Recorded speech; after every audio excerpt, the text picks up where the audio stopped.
Ya khisimun ngeten wae kan apa ketika terjadi kiamat niku tak khuduhum wa hum khisimun. Jadi manusia itu takdire iku seneng tukaran. Karena tadi ya, sengketa yang mari tukaran, pendapat baik yang masih nyari yang terbaik, sama-sama kebenaran nyari yang paling benar. Karena manusia itu dari awal kurang penggawean. Jadi barang apik cek diperdebatno dengan yang luwih napa apik. Sehingga bayangannya pangeran niku sok ben nak kiamat kapan saja terjadi ku wong lagi sibuk para padu, lagi sibuk gegeran. Wes iku wis mesti. Karena tadi manusa niku pun watak dasare niku konflik. Ya tadi misalnya pengurus masjid bahkan mungkin organisasi-organisasi perdamaian itu pas rapat ya tukaran. Padahal organisasi ini perdamaian. Ya tapi pas rapat lalu solusinya apa? Solusinya begini sih, tok debat gini. Padahal napa? Organisasi napa? Perdamaian. Tapi ya tetap tukaran. Asal cek manusia itu tukaran. Uniknya lagi manusia itu kalau ingin damai juga harus punya alat untuk tukaran.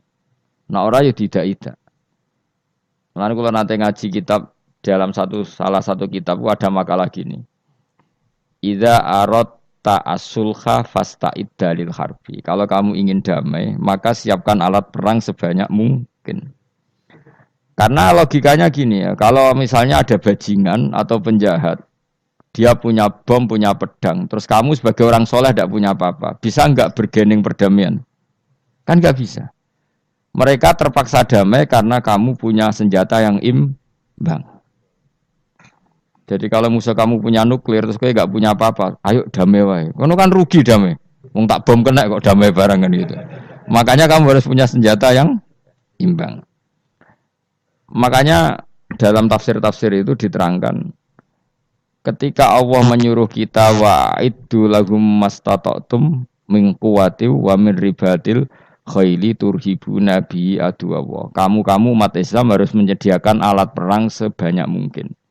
Itu bukan berarti Allah menyuruh umat Islam perang terus ibuatan.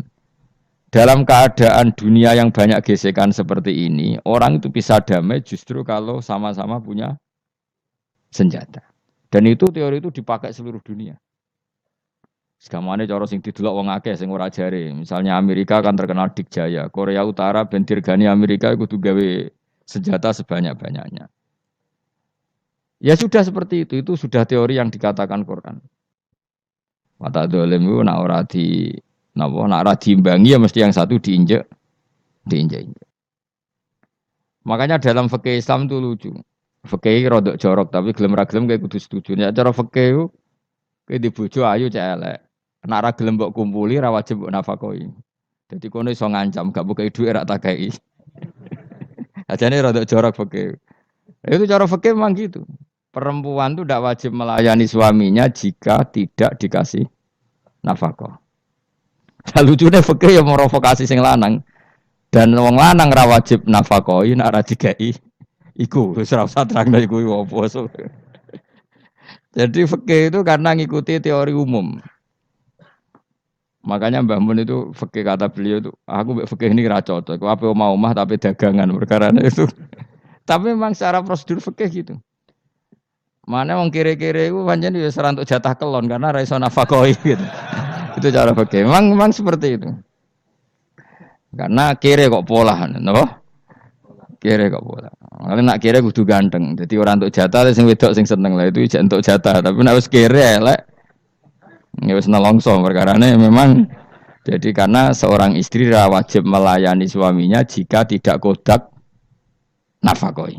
Bahkan menurut fikih Islam itu boleh rafa. Jadi oleh rafa nih hakim. Pak hakim suami saya kere itu boleh.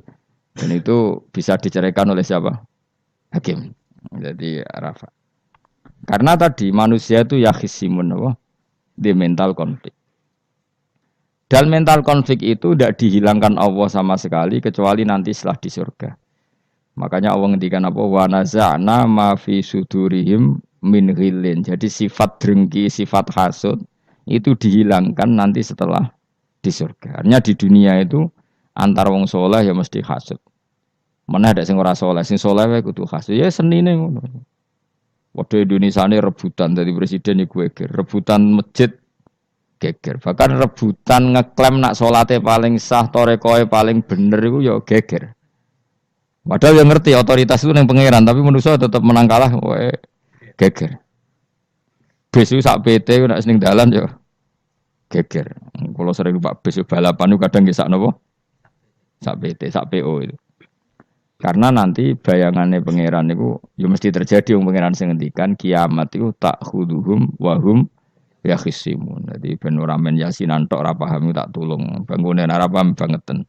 Wahum fi ghaflatin minha bitakhasumin wa tabayu'in wa aklin wasyubin. Mesti manusia itu di mental takhasum saling berebut. Makanya cita-citanya Sidina Ali, dawuh Sidina Ali, ana awaluman yatsu baina yaday rahmanil khusumah dari Sidina Ali. Saya nanti pertama ketemu pangeran itu akan melaporkan musuh-musuh saya. Jadi cita-citane dene ngono. Aku lah di rencana ngono. Aku lah di ben seru no. Jebule bareng lapor ku Allah wah ya nyoro. Sidina Ali pede wae anak gue wis lapor jebule. Salah. Karena apa? Ya itu tadi. Manusa iku wis pokoke ngono. Pertama manusia itu Nabi Adam. Iku ya wis geger mbek malaikat. Dari pangeran Adamu khalifah, dari malaikat khalifah kok manusia mesti seneng geger. Tapi malaikat protes iku ya geger dhewe. Wong pangeran sing duwe kawula kok ngangkat digegeri. Jadi mengan pangeran ra trimo. Lu ngaku sing duwe makhluk gawe aturan kok mbok gegeri. Iku pangeran. Jadi manusia pertama iku seribet. Pertama ribet mbek malaikat. Bareng Qabil mbek Habil ya ribet mbek dulur. Mulai dhisik perkara wedokan. Terus kunane kunong wedok mari ribet. Gak ono wedok tambah ribet. Wis pokoke donya wis ribet wis dinikmati wae no. Dinikmati. Makanya banyak orang top itu. Kalau punya kenalan banyak orang top. Niku ribet itu di manage. Jadi ada salah satu tokoh Indonesia itu terkenal sekali. Nak pidato ra kontroversi ra iso turu, tapi nak wis pidato wong bingung kabeh iso turu. Niku saya sangat kenal orangnya. Dengar supire takoki, "Mau piye?" Tak pidato ini bingung ta. Nak dijawab ra bingung kecewa deh. Lene jawab wah bingung sedanten, wah sewenang itu iso turu deh. Karena memang konflik itu manusia tetap seperti itu. Jadi apa ya? Kebaikan pun makanya ada guyonan ini betul kisah nyata ini, tapi reputasi bernegaranya ini karena sensitif. Ada negara tertentu yang muadzin itu digaji 30 juta. Jadi orang Arab melarat ini muadzin tok itu 30 juta. Naiknya BMW. Imamnya itu digaji 70 juta. Hitung saja kalau 70 juta satu bulan satu sholat berapa? 70 dibagi 30. Kira-kira berapa satu hari ini? 2 juta ya, sekitar 2 juta 200 lah. Enggak kayak Indonesia, imamnya fakir-fakir terus muadzinnya fakir-fakir. Dikira itu satu prestasi negara itu karena mengapresiasi, menghormati muadzin dan jebule sing kiai Indonesia aja penek. Madikman ke salat terus. Maksudnya lah madikman ke salat terus lah ono gajine. Wah. Akhirnya kecewa. Semenjak itu ora berani cerita prestasi negara itu pada Indonesia.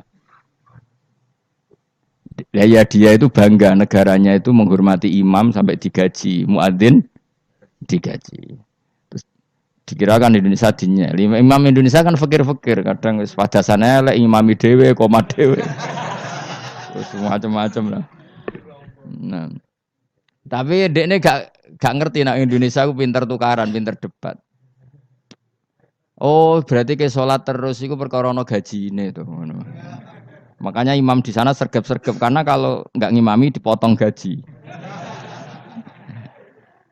Semenjak itu negara itu enggak pernah cerita prestasinya negaranya mengelola imam. Nah itu dunia-dunia kemarin geger. Saya sering debat sama banyak kiai karena itu. Gue setuju di masjid imami digaji sama ndak. Misalnya saya partai ikhlas, setuju ndak biar ngimami itu ikhlas. Ada yang partai realistis, mereka kan punya keluarga, harus dibaji dong, kalau enggak kasihan. Partai realistis versus partai ikhlas. Menang mana coba? Menurut hukumnya Allah mungkin menang ikhlas, tapi partai realistis, masuk uang kok ngimami tok rantuk gaji. Artinya apa? Dalam kebenaran saja bisa diperdebatkan, apalagi barang benar baik batil. Karena manusia itu punya mental wahum yakhisimun. Ya sudah seperti itu. Makanya nanti benar-benar gak ada konflik itu di akhirat. Mulane akhirnya imam itu gak bangga. Surga ngimami wangsane hebat nih, jebule mergo digaji. Mantik man ke salat terus wong ono gajine. Artinya salatnya orang Indonesia itu luar biasa. Imam-imam Indonesia tanpa gaji kok. Ya resikonya kadang mutung, itu kan gak masalah. Tapi ya gak masalah lah, tapi tetap ikhlas timbang napa? Gaji.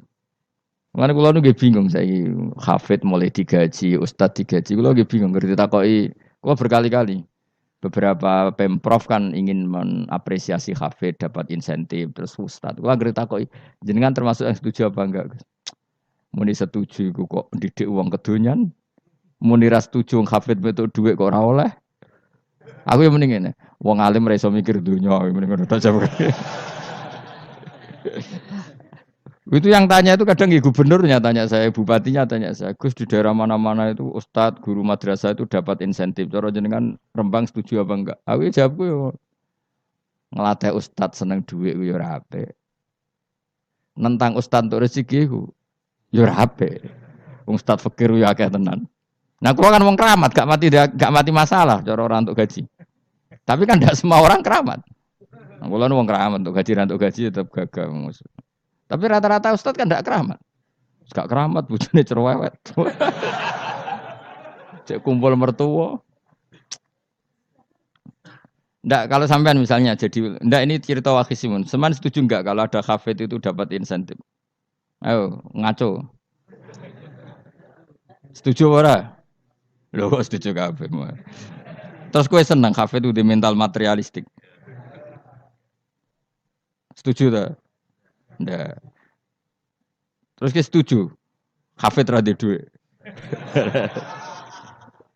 Mungkin ya, jadi ngurusi agama. Jadi memang kebaikan saja bisa diperdebatkan. Makanya dulu kalau ulama, makanya ijtihad itu penting. Ulama dulu itu kalau gejolak-gejolokan itu dalam hal yang tidak mujma'alah ya, tentu dalam hal yang tidak apa mujma'alah. Itu gejolak-gejolokannya itu nggak pernah selesai. Karena memang sesuatu itu pasti mirip ke sana, mirip kemari. Makanya disebut ra'yuna shawabun yahtamilul khata' wa ra'yuka khata'un yahtamilus shawab. Pendapat saya itu taruhannya benar dulu tapi ya mungkin salah, tapi pendapat Anda salah tapi mungkin benar karena mirip-mirip. Misalnya zaman sahabat itu sudah jadi perdebatan gini. Setelah Mekah ditaklukkan Rasulullah dan setelah Rasulullah wafat dan Islam sangat-sangat kuasa, bukan sekedar kuasa lagi sangat kuasa. Paling enggak menguasai Mekah Medina. Itu perdebatannya gini. Kita keluar Medina apa enggak? Sebagian sahabat, enggak kita di Medina. Ini ardu Rasulillah, ini muhajaru Rasulillah, tempat yang dipakai hijrah Nabi. Kita keluar dari Mekah enggak usah. Sholat di Mekah itu fadilahnya sebagaimana 1000 sholat. Wah debat gitu. Yang separuh enggak. Nguyai segoro itu apik tau orang. Mekah Medina sekarang sudah jadi negara Islam. Tapi banyak bumi lain yang belum ada Islam. Menyebarkan Islam itu penting, enggak penting. Efeknya meninggalkan Mekah, Medina. Akhirnya separuh sahabat yang meninggalkan Mekah, Medina. Mimbainihim itu orang-orang keren, Kak Sayyidina Ali. Sayyidina Ali akhirnya Sakan Al-Kufah. Dia hidup di mana? Kufah. Abu Darda hidup di Syam. Salman Al-Farisi hidup di Palestina. Karena dia milih pendapat, kok nguyai segoro. Yang sampai harus ditinggal.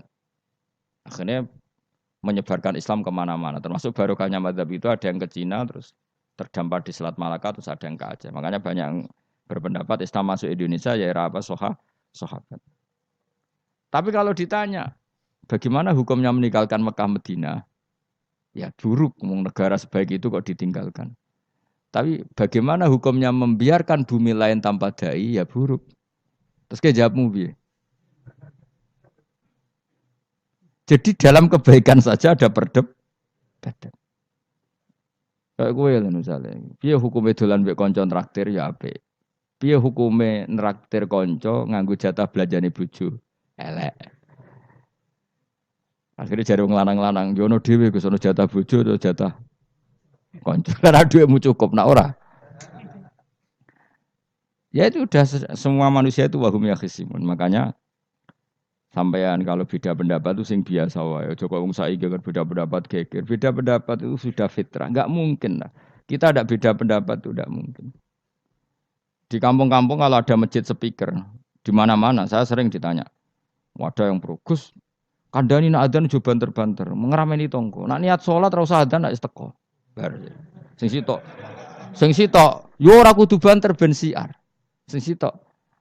Mok sedemen dipisoi tok, mergo sing ora seneng malah mok misoi tok. Sing wis seneng tanpa adzan pun yo tanpa adzan rame-rame maksudnya wis salat ke milih ndi.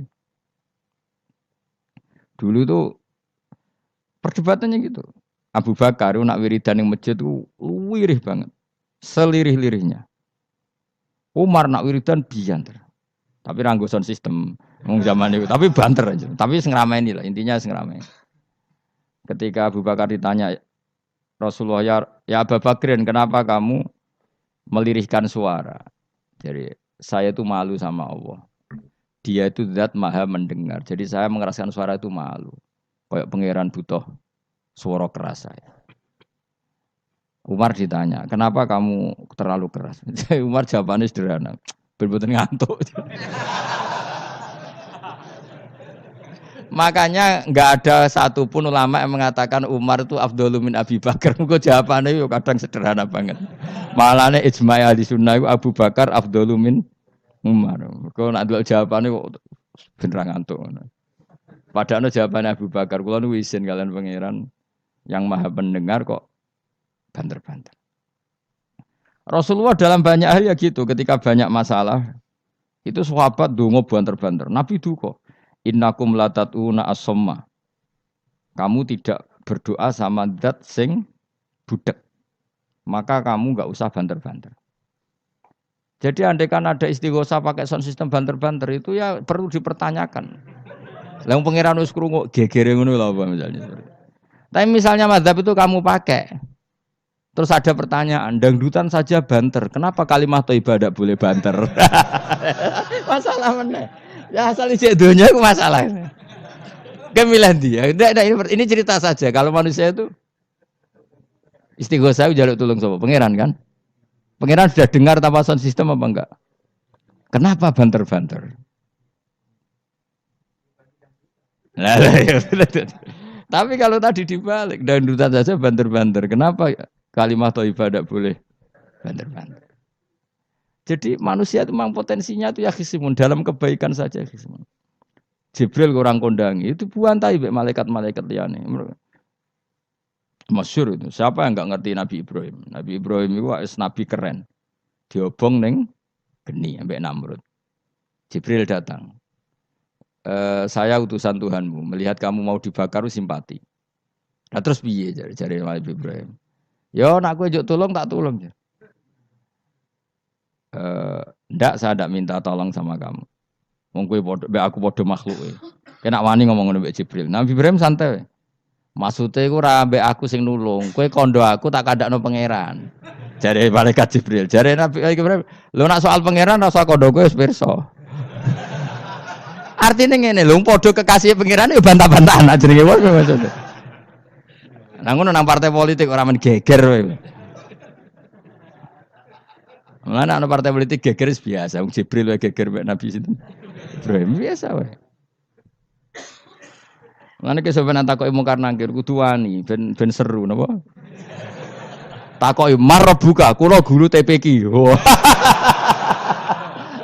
Ngenyek wong guru TPQ jadi takoki marbuka. Sing mulang niku kula. Sampeyan ra tau mulang malah takok. Jelas. Malaikat. Ben ngerti. Itu masyhur itu, termasuk keramatnya Imam Malik itu gitu. Dia itu punya teman guru madrasah. Neng akhirat dicetakoki mungkar nakir marbuka. Malaikat Malik matur pangeran, Gusti, malaikat jenengan kandhani iki ambek guru tauhid kok takoki marbuka. Akhirnya pangeran yang nyalano malaikat yo sing jenis ngono iku coba takoki. Lucu dong guru tauhid kok takoki. Sesuai kanjeng Nabi pisan takoki, "Waman Nabi uga." Pala perkara tok. Kanjeng Nabi Muhammad terus takoki waman. Piye to aku iku nabi malah takoki waman Nabi. Makanya menurut pendapatnya ulama-ulama itu pertanyaan mungkar nakir itu tidak bisa digeneralisir, tidak semua orang ngalami itu. Saya tidak punya rencana untuk mengalami pertanyaan itu. Karena pasti pilih-pilih. Nah, angger wong ngono Kanjeng Nabi kena pisan. Terus Kanjeng Nabi apa kena pertanyaan waman Nabi Yuka. Kan ora kebayang. Makanya masyhur itu. Sama lihat itu di kitab Nurul Dzolam itu karangannya Syekh Nawawi. Syekh Nawawi Al-Bantani itu sarahnya apa itu Aqidatul Awam. Yang Nurul Dzolam yang sarahnya apa? Aqidatul Awam itu. Itu dikarang Syekh Nawawi. Itu diantara keramatnya siapa itu? Sayyidina Umar. Sayyidina Ali itu pernah minta ya Allah beri saya kasaf mukasafah. Mau kepengen roh mletene Umar zaman ning dunya ngger wong disentai. Jajal dekne iku hubungane piye mbek Mungkar Nakir. Wani gak nyentak Mungkar Nakir. Mergo pikirane Sayyidina Ali Umar tuh ning dunya kenangane ngger wong tau disentak Umar. Jake wani gak nyentak sinten? Mungkar Nakir. Minta sama Allah supaya ngalami kasaf. Kasaf itu ya mukasafah lah. Mukasafah tawalam gaib. Itu di dunia wali biasa, nak kira tahu ya bangetan. Di dunia wali itu biasa dan itu pasti mustajab. Mukasafan, Umar mati kabundut ditunggu nih bedene minta kasaf kan. Tawanan Umar tangi turu tangi ke kuburane sewante. Mungkin akhir teko dengan wajah yang sangat mengerikan. Mesti dinali nyeritakno wajahnya itu kal kidril qoli kaya ompreng sing apa nyala. Wes pokoke seru. Wah, jadi alis kalah iki kiok, rasane kiok. Ternyata apa? Buar Mungkar Nakir baca kono Umar ngupatek. Kamu tahu ngedapi siapa kamu? Saya ini teman dekatnya kekasihnya Allah. Ada ini nggak ada kancane. Kamu tahu saya ini siapa? Ana sohibu habibillah. Saya ini temannya kekasihnya Allah. Mungkar Nakir mulai mikir, waduh, piye. Orang nyentak wes disentak sih. Ini bisa kamu pakai nanti. Weroh aku, wah aku biasa gue jalalan ngalor idul. Sebenarnya cari Mungkar Nakir, jajal woco. Ya repot. Jawab ya, kan gue wotok, orang kon woco. Kan mau gue wotok. Akhirnya Mungkar Nakir nangis nih pangeran. Nangis Gusti, selama ini saya biasa nyentak, kenapa sekarang malah dibentak gitu. Terus kata Allah, ya sing sopan sithik iku konco. Semenjak iku Mungkar Nakir itu punya aturan. Ya ngene aturane, aja prosedur nemen-nemen, wae nek ketemu kekasihku aja garang nemen-nemen. Semenjak iku sudah ndak segarang itu. Sayyidina Ali intine terus, oh ternyata konsisten. Maksudnya Umar itu ning akhirat pun masih main sentak. Ya bagus lah konsisten maksudnya apa? Bagus. Karena tadi manusia itu mempunyai mental wahum yakhisimun. Itu enggak bisa enggak. Sudahlah. Di perdebatan kebaikan, makanya rapat keluarga apa? Masih niate silaturahim tetap dolan ning dulur niate silaturahim bareng dulure rapati perhatian. Dolan aduh-aduh rapati rahab. Gremeng kan padahal niate silatur. Itu ada organisasi perdamaian kira-kira di internalnya banyak konflik dak? Banyak padahal jenenge organisasi perdamaian. Coba itu bom-bom dari Amerika atau mana itu kalau ngebom negara tertentu kan karena negara ini apartheid atau apa. Tapi untuk damai juga ngelewati apa? Bom dulu. Untuk memaksa satu negara gak perang dia dipaksa dengan alat perang. Coba Indonesia dijajah Jepang, Jepang tuh mau pulang karena dipaksa sekutu. Jadi untuk damai saja dipaksa dengan alat perang itu dunia. Betapa ada idealnya dunia untuk damai saja harus perang dulu. Makanya idza aratta sulhan fasta'id dalil harbi. Kalau kamu ingin damai pun harus menyediakan alat perang. Karena kalau yang punya apa-apa pasti diinjak-injak. Ya sudah seperti itu. Ini dunia semuanya enggak pernah sempurna. Apa damai harus perang. Harus paling enggak punya alat perang. Karena mentalnya manusia itu wahum yakhisimun. Sampai pas kiamat itu cek wahum yakhisimun. Makanya ya sudah seperti itu. Tapi nanti insya Allah barokah kesolehan itu perdebatannya dalam kesolehan. Kayak yang dialami malaikat Jibril dan Nabi Sinten Ibrahim. Malaikat Jibril empati ya karena kekasihnya Allah dibakar. Ibrahim merasa dekat sama Allah, gak perlu perantara Nabi siapa? Malaikat siapa? Jibril. Itu bagus ya perdebatan dua orang soleh. Banyak lah Rasulullah dengan Jibril. Ya sering kadang-kadang debat, tapi perdebatan orang-orang soleh itu memang luar biasa. Cocok kok debatnya Kiai Indonesia bagi Kiai negara sebelah sisi tok. Wah, negara kami imam masjid itu digaji gini-gini. Niate pokrol coba jadi Kiai Indonesia. Mandek man kowe salat terus lah ono gajine. Jadi akhirnya kan yo malu tuh. Ternyata sholatnya terus itu karena apa? Gaji. Orang Indonesia tetap sholat tanpa gaji, tapi gerbangnya jalan terus. Loh iya, saya sebagai kiai itu sering bingung kalau ditanya gitu. Saya sering kenal bupati, gubernur. Kalau sering tanya, Gus saya itu ingin mengkhidmati agama di Jawa Tengah atau Jawa Timur, ingin ngasih insentif sama guru Madin.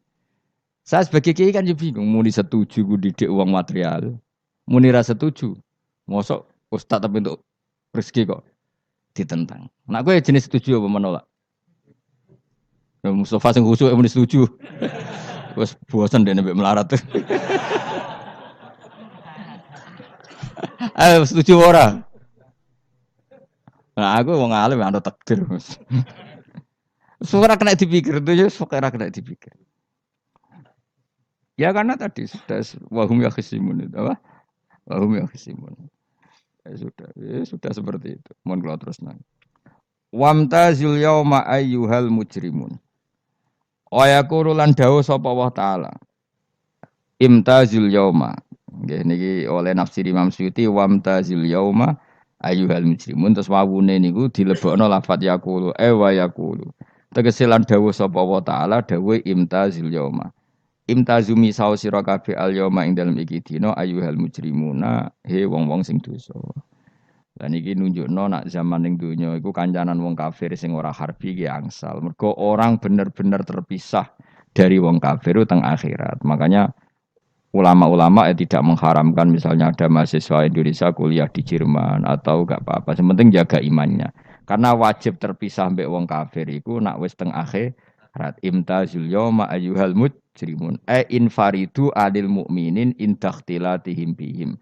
Saat di akhirat benar-benar orang mukmin harus terpisah dari orang kafir karena alamatnya berbeda. Tapi kalau di dunia kan ada hajatil muamalah, ada hajat muamalah. Ya, tadi asal tidak harbi, ada asal kafir yang tidak musuhi kita. Karena ada hajat muamalat.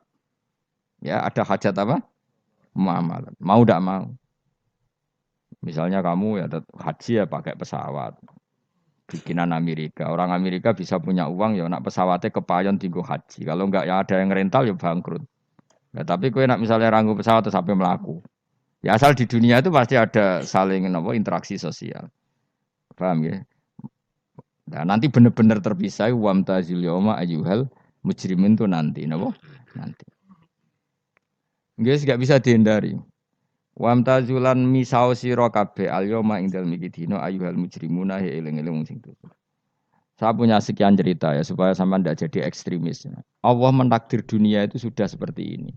Sudah kamu tidak boleh protes. Kayak apa Nabi Musa itu Sofiyullah.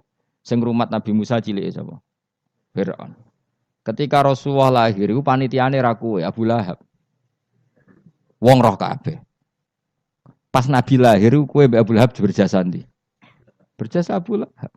Abu Lahab saking senenge ponakane lahir lanang ganteng itu candaleme dekne mestine iku penting bagi dia dihibahkan ke Sayyidah Ami. Nah, iki jenenge Suwaibah napa? Al-Islamiyah. Cara Jawa wis kowe ora usah ngewangi aku nduk ngewangi dulurku wae mergo duwe bayi. Kayak apa? Dia yang tasyakuran, yang ribet karena iya kekasih pangeran di rumah Abu Lahab. Musa di rumah Fir'aun. Ini dunia serai dia. Ya sudah seperti itu. Kamu mau apa? Lah pangeran yo ora risi tenang ae. Misalnya Abu Lahab protes, "Kulo nate ngurmat kekasih jenengan, iki dunyaku jembung." Selesai kan? Dunyaku dipangan kekasihku, selesai kan? Misalnya Fir'aun protes, "Riyen sing ngurmat Musa kula lho Gusti, nganggo dunyane sapa?" Dunyane jenengan ya wis masalah ya apa? Pangeran santai wae. Tapi nak kowe ada bayangno wong saleh kudu steril ka wong kafir lah terus kowe gak tau maca sejarah. Nabi Musa itu rumah Fir'aun. Lahirnya Kanjeng Nabi ini sing manitiani Abu Lahab. Yes ngono dunya biasa wae. Urip wis biasa wae. Maksudnya biasa wae penting saleh, di hati saleh, rezeki wis minawos. Wae taluk wae pangeran, ora usah sok suci, ora usah sok bener dhewe biasa wae. Dunya wis kabeh kersane napa? Pangeran. Ya sudah seperti ini. Yang soleh koyok Sa'labah malah akhirnya suul khotimah. Padahal dulu disebut hamamatul masjid, tukang iktikaf. Gak tahu mulai ke masjid, tapi akhirnya suul khotimah. Wahsi sing mata ini kekasih Nabi, rupanya mata ini Hamzah ditakdir husnul khotimah. Makanya dungo ya muqallibal qulub tsabbit qalbi ala dini. Kita tidak pernah tahu. Nah, kenapa kalau saya ngaji PD? Mereka aku muji pangeran. Saya tidak pernah mikir awakku. Tak penting awakku. Penting muji pangeran. Ngaji itu artinya kan muji pangeran, muji ilmune pangeran. Ya sudah selesai. Itu anak gue dongo itu mikir awakmu dewi. Mulane dongo mek ngaji ku derajate dhuwur ngaji. Mergo ngaji muji pangeran, nak dongo mikir awake dewi. Makanya masyhur itu ada dua kelompok di masjid, yang satu diskusi halal haram, yang satu berdoa. Nah, terus Nabi keluar dari rumah berdiri sempat ragu, saya kemana? Terus akhirnya Nabi ngendikan mereka itu berdoa kalau Allah mengabulkan ya disembadani. Tapi mereka belajar halal haram. Itu perintahnya Allah, saya sebagai Nabi. Terus akhirnya Nabi gabung kelompok yang belajar halal haram. Karena belajar halal haram artinya ingin menghidupkan hukumnya Allah Ta'ala. Tapi nak wong dongo kepinginnya iku kabul kajati. Intinya mikir awake dewi. Makanya saya termasuk ulama yang jarang berdoa. Tapi ya berdoa tapi kadang-kadang. Nah, kowe kan gak kontribusi ning agama rapati ya tapi ndonga. Oh, dasar murahan. Ya tapi piye mulang ya ora payu. Jadi kadang-kadang kula dibantah. Lah jenengan mulangi payu, Gus. Lah kula ora payu, ndonga-ndonga ngono. Ya tapi aku ngerti pangeran ra bakal nyembadani barno ora Gus. Pangeran yo paling ya sedikit sithik ngono cukup.